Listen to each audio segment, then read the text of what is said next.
Good afternoon, my dear brothers and sisters.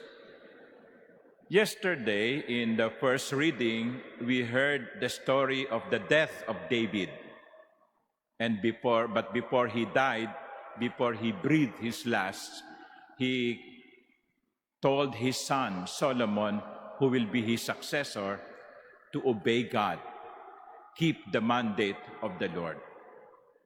And today, from the book of Sirach, we heard what we normally do when a good person passes away, an eulogy.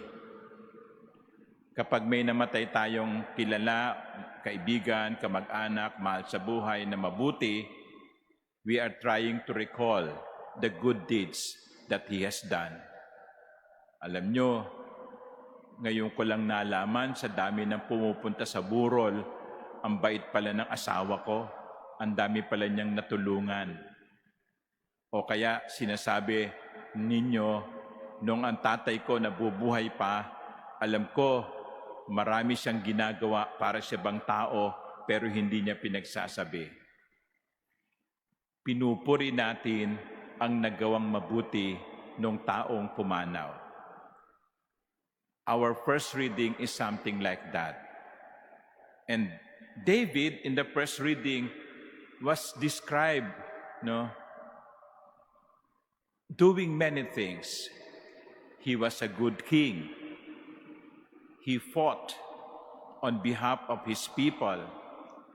In fact, even before he became king, he fought for the side of Israel by killing Goliath.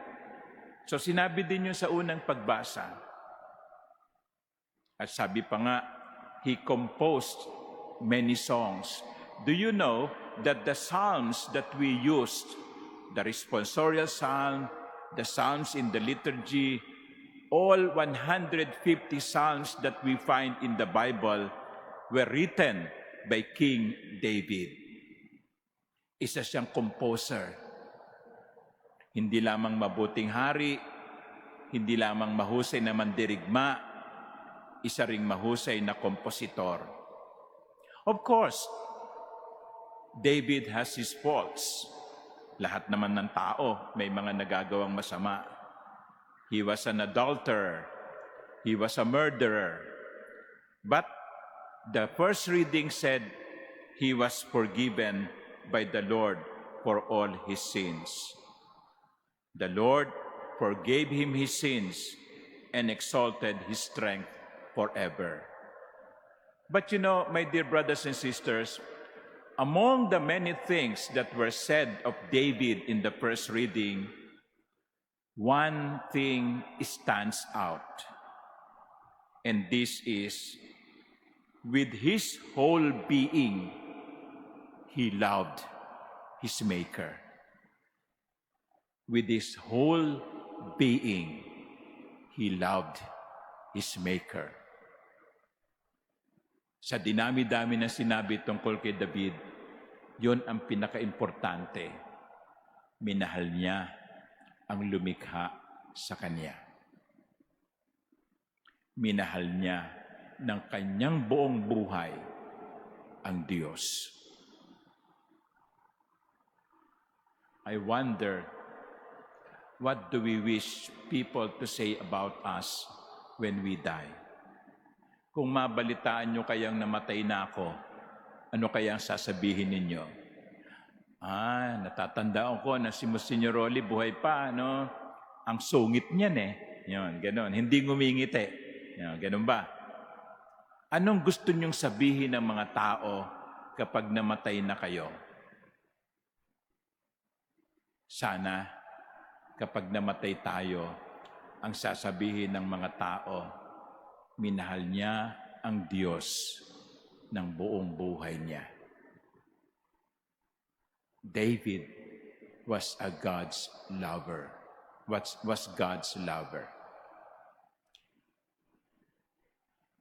Pag namatay tayo, hindi naman mahalaga yung titulo eh. Yung mga titles natin, yung mga naipon natin, yung mga accomplishments natin. Ni hindi nga importante kung ilan yung followers natin eh. No? Di ba? Kundi kung sino ang ating pina-follow. What is important is not the number of our followers, but whom we follow. And so, my dear brothers and sisters, today, from the first reading, describing the life of David, we are being given a goal,